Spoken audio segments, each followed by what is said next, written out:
10 pastores mais ricos do Brasil.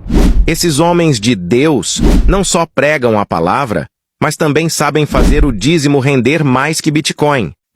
O que nós sabemos é o seguinte, que esses pastores vivem vida de luxo, enquanto muitas pessoas passam necessidade. O que nós sabemos sobre dízimos é que nós temos que ajudar os pobres e as viúvas, que a Bíblia diz é quem tem necessidade.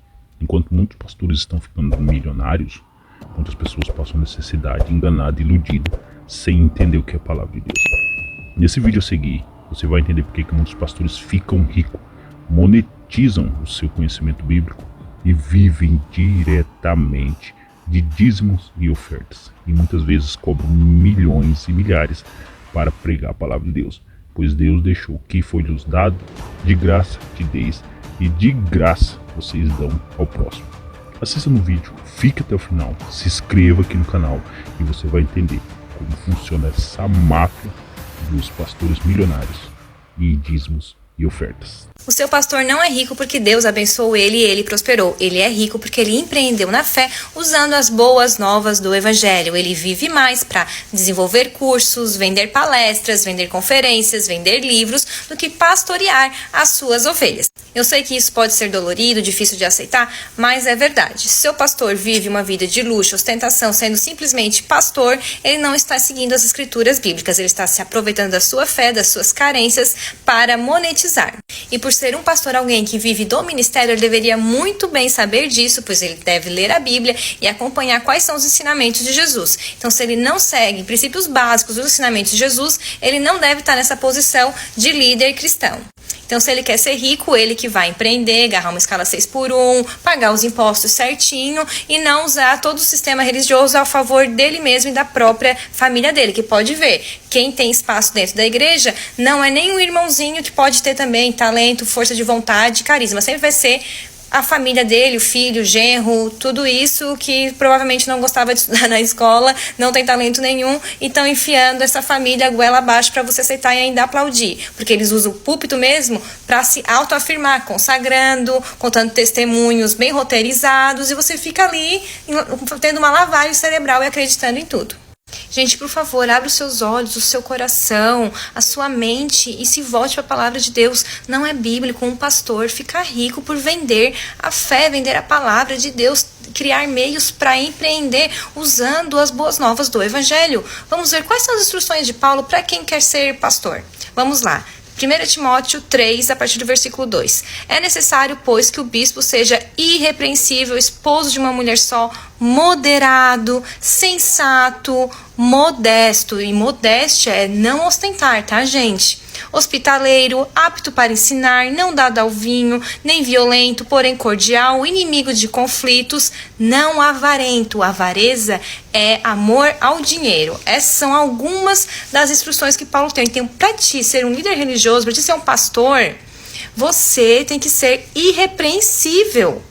Então, sim, gente, a gente tem que estar atento às condutas de quem é um líder religioso. A gente não pode estar aceitando qualquer coisa, nos deixando manipular. A gente tem que ter amor à palavra de Deus. A respeito ao amor ao dinheiro, vamos ver o que Jesus falou em Mateus 19, 21. Se você quer ser perfeito, vá, venda os seus bens, dê o dinheiro aos pobres e você terá um tesouro nos céus. Depois venha e siga-me.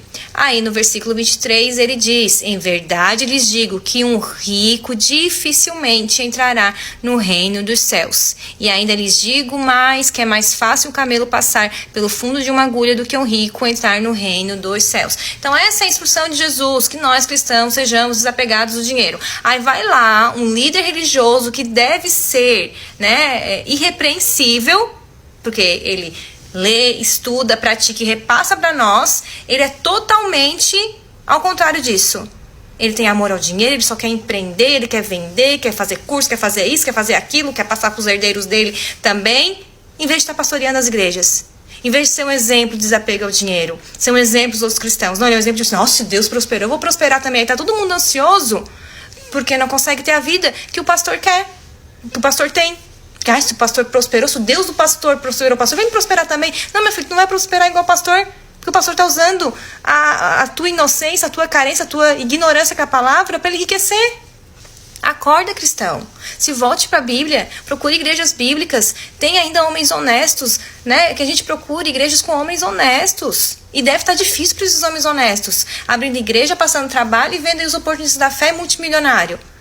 Gente, olha, o cristão precisa pensar mais. Os 10 pastores mais ricos do Brasil. Esses homens de Deus não só pregam a palavra, mas também sabem fazer o dízimo render mais que Bitcoin. Então, vamos começar pelo mais humilde de todos. Ele que ficou em 10º lugar na nossa colocação. José Wellington Bezerra da Costa. Líder histórico da Assembleia de Deus Ministério Belém. Patrimônio: 10 milhões de reais. Ele é praticamente uma relíquia viva da igreja. Tão tradicional que dizem que o céu tem uma cadeira reservada para ele desde 1920. 9º lugar, Cláudio Duarte.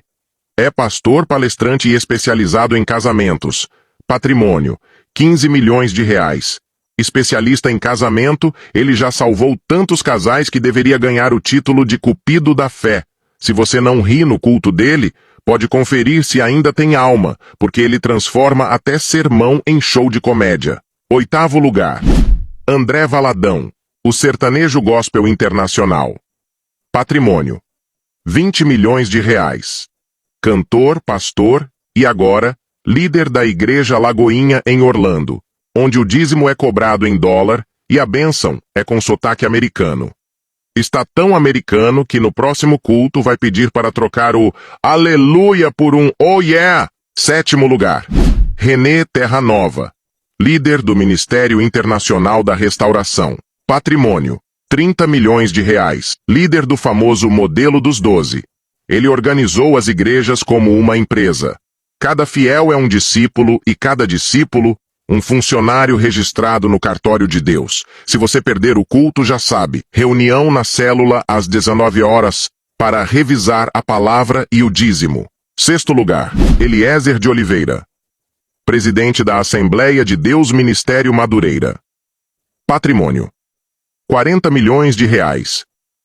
Ele é tão poderoso na Assembleia de Deus Madureira que parece o CEO do Céu S.A. Dizem que seus templos são tão luxuosos que você se sente mais em um resort celestial do que numa igreja. 5º lugar, Estevão e Sônia Hernandes, fundadores da Igreja Renascer em Cristo. Patrimônio: 65 milhões de reais. Esse é o casal poderoso que organiza a Marcha para Jesus e transformou a Renascer em uma das igrejas mais influentes do Brasil. Se a marcha fosse patrocinada, o próximo hino seria Jesus te ama, mas quem paga o palco é o cartão Visa. 4º lugar, R.R. Soares, fundador da Igreja Internacional da Graça de Deus. Patrimônio: 100 milhões de reais. Comandando horários nobres na TV, ele é o pastor que mais vende bênçãos em suaves parcelas de fé e oração. Ele tem mais jingles e comerciais que uma marca de sabão em pó. Se tiver promoção de 3 bênçãos pelo preço de 1, ele avisa na próxima vinheta. 3º lugar, Silas Malafaia, o debate em pessoa. Líder da Assembleia de Deus, Vitória em Cristo. Patrimônio: 150 milhões de reais. Ele não prega, ele declama. Conhecido por bater de frente com tudo e todos, Malafaia é a mistura de pregador com comentarista político. Ele fala tão rápido que o Espírito Santo precisa de legenda para acompanhar os cultos. 2º lugar, Valdemiro Santiago, o cowboy da fé, fundador da Igreja Mundial do Poder de Deus. Patrimônio: 400 milhões de reais. Expulso da Universal, ele deu a volta por cima e criou sua própria igreja, com direito a vender sementes milagrosas, prometendo que sua bênção vai germinar se você pagar o preço. O único pastor que prega de chapéu de cowboy e parece mais preparado para um rodeio celestial do que para um culto. E em primeiro lugar está ele, o todo-poderoso Edir Macedo Bezerra, fundador da Igreja Universal do Reino de Deus e proprietário de emissora de televisão, banco e hospital. Patrimônio: 2 bilhões de reais. O homem começou com cultos em um coreto e hoje comanda uma das maiores igrejas do mundo, um canal de TV e dizem até o clima do Templo de Salomão, que tem ar-condicionado direto do céu. Enquanto você ora pelo boleto do mês, ele decide se o próximo helicóptero vai ser preto ou dourado. Se gostou, curta, compartilhe e siga meu perfil para mais vídeos. Até a próxima.